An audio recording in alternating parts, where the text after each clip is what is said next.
contrário, ele começava a falar em espanhol e terminava em português, porque ele estava aprendendo os dois idiomas ao mesmo tempo. E isso aí gera uma confusão dentro da cabeça da criança.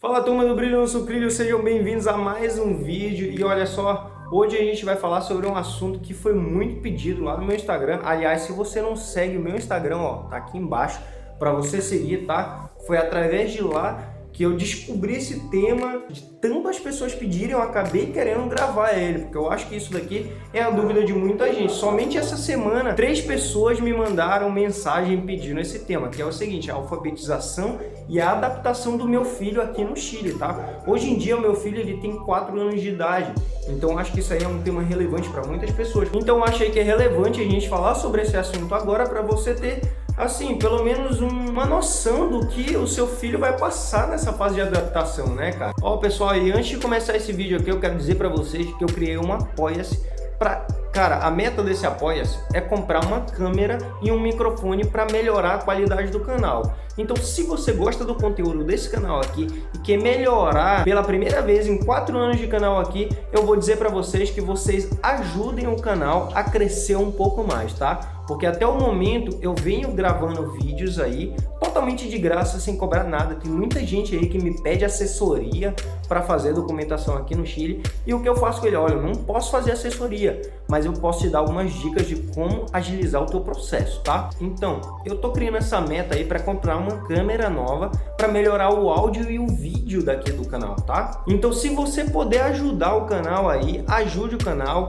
Entre no link do Apoia-se aí e faça sua doação. Em retribuição a isso aí, eu vou divulgar o seu Instagram aí. Basta você fazer sua doação e mandar uma mensagem para mim lá no direct do meu Instagram, Ronald Vlog Chile, que é o que eu vou colocar aqui para você agora, para você mandar para mim aqui o direct, tá bom? Se inscreva aí no canal aí embaixo, tá bom? Ativa o sino de notificações também, porque sempre que eu lançar um novo vídeo, você vai receber aí, tá? Uma notificação para você assistir esse vídeo. E na verdade, eu não sei nem pra que eu falo isso, porque, mano, todo mundo que assiste o YouTube tá cansado de ouvir essa frase. Tá, mas para que você entenda exatamente como aconteceu, foi o seguinte: meu filho chegou aqui e exatamente 2 semanas depois que nós estávamos aqui, eu matriculei ele no jardim. Como foi que eu fiz isso?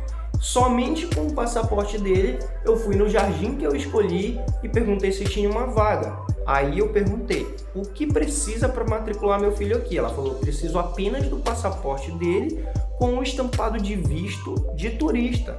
Se no caso a situação de vocês é querer continuar aqui, essa criança ela tem direito a estudar em qualquer escola, desde que tenha uma vaga lá para ela. Aí então eu disse o que? Ok, busquei o passaporte dele, levamos lá e fizemos a inscrição dele. Só que não foi tão simples assim, né? Levar o passaporte, fez a inscrição. Aí a senhora me falou: ó, quando ele tiver o visto temporário para morar aqui no Chile, que é o primeiro visto que você dá entrada quando chega aqui, tanto para você quanto para os seus filhos, você traga para mim, por favor, o número de RUT dele, que é para os brasileiros como se fosse o CPF, é o seu número de identificação daqui do Chile. Tá, mas pulando esse lado aí um pouco burocrático, vamos falar um pouco sobre a educação dele aqui. Como eu disse anteriormente, meu filho quando chegou aqui, ele não falava muito português, ele ainda estava aprendendo ali, estava dando suas primeiras palavras, suas primeiras frases e tudo mais, ainda falava o básico do básico, que era para pedir água, falar que está com fome, essas coisas, sabe?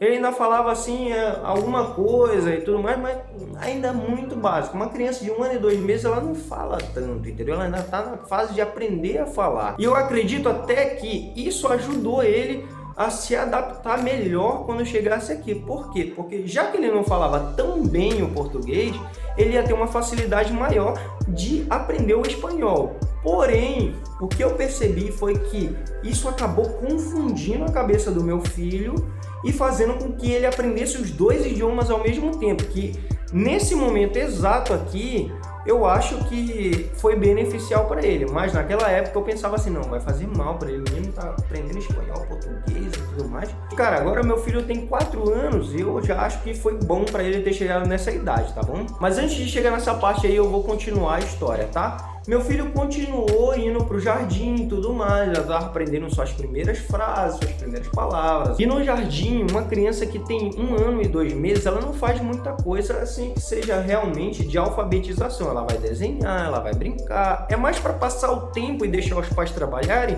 do que propriamente para ensinar algo para a criança. Não que dentro desse tempo que ele estava no jardim lá, ele não aprendeu nada. Porém, aquele tempo não é focado nisso por enquanto, porque a criança é muito nova, ela não tem capacidade de raciocinar alguma coisa de aprendizado. Meu filho chegou aqui com 1 ano e 2 meses. Nessa parte da história que eu estou contando para vocês, ele tinha 3 anos. Foi a hora que a gente percebeu que ele estava começando a falar português e terminando a frase dele em espanhol, em algumas palavras, em algumas frases ele começava assim. Ou ao contrário, ele começava a falar em espanhol e terminava em português, porque ele estava aprendendo os 2 idiomas ao mesmo tempo. E isso aí gera uma confusão dentro da cabeça da criança. E para que você entenda melhor o porquê disso daí, a gente sai para trabalhar de manhã e passa o dia inteiro fora de casa. Então você fica no seu trabalho ali de 7h30 até 4 horas da tarde, você fica o tempo todo falando em espanhol. No caso, eu estou falando da gente, né, que tá morando aqui. Fica falando em espanhol o tempo todo. Quando você chega na sua casa de noite, você tem a necessidade, isso é de qualquer brasileiro que tem uma família aqui, entendeu? Se a pessoa vive sozinha, não. Mas se você tem uma família aqui, você chega na sua casa e quer falar português, necessariamente, entendeu? É o seu cérebro propriamente, que já, a partir do momento que nem um Wi-Fi, chega em casa, ele conecta o português ali e você não quer mais saber do espanhol, porque você tá de saco cheio de falar outra língua, que não seja a sua. E eu tô falando isso de qualquer pessoa. Uma pessoa que fala inglês, ela vai chegar na casa dela e vai querer falar inglês. A pessoa é do Chile e ela vai morar no Brasil, a mesma coisa, ela vai chegar na casa dela, ela vai querer falar espanhol. Então foi isso que acabou aí influenciando o meu filho a falar um pouco de português e ao mesmo tempo ele passava o dia inteiro lá das 8 da manhã até as 5h30 da tarde no jardim escutando espanhol. Ou seja, ele estava aí ao mesmo tempo aprendendo português e aprendendo o espanhol. E aí que vem o que eu quero dizer para vocês. Logo no princípio eu acreditava que isso aí era ruim. Então eu falei para minha esposa, vamos começar a falar espanhol em casa para o menino poder aprender o espanhol direto e depois ele aprende português. Porém, cara, depois de um tempo eu acabei mudando de ideia. Eu falei assim, cara, é melhor, porque agora ele tá tendo essa dificuldade de entender e de colocar na cabeça dele o aprendizado de espanhol e português. Porém, quando ele chegar ali nos 5 anos, que vai ser ano que vem, hoje em dia meu filho tem 4 anos.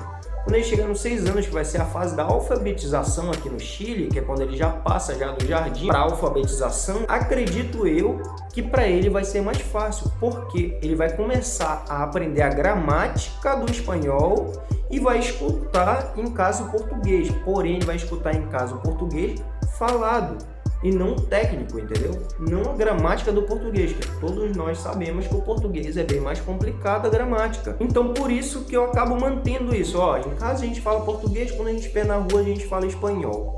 Justamente até mesmo para não chamar atenção, porque se você fala português na rua, vai no restaurante, vai no fast food, começa a falar português, todo mundo automaticamente naquela mesma hora, ó, bota o foco em você. E eu não gosto muito de estar num lugar e ficar chamando a atenção para que as pessoas fiquem olhando para mim. Então eu evito falar português quando eu posso. Se eu tô sozinho, eu falo espanhol o tempo todo. Porém, se eu tô com a minha mulher, hoje em dia nós estamos nos policiando para falar espanhol onde a gente vai. É como se fosse a nossa regra. Dentro de casa você pode falar português, mas na rua é só espanhol, essencialmente espanhol. E agora um veredito final sobre essa questão da educação do meu filho e a adaptação dele. Eu acredito que ele não teve muita dificuldade. Hoje mesmo assim, o progresso dele nos 2 idiomas eu vejo que foi muito bom, tanto aprendendo português quanto aprendendo o espanhol junto. Porque como eu disse antes, na escola ele ouve o espanhol e em casa ele ouve o português.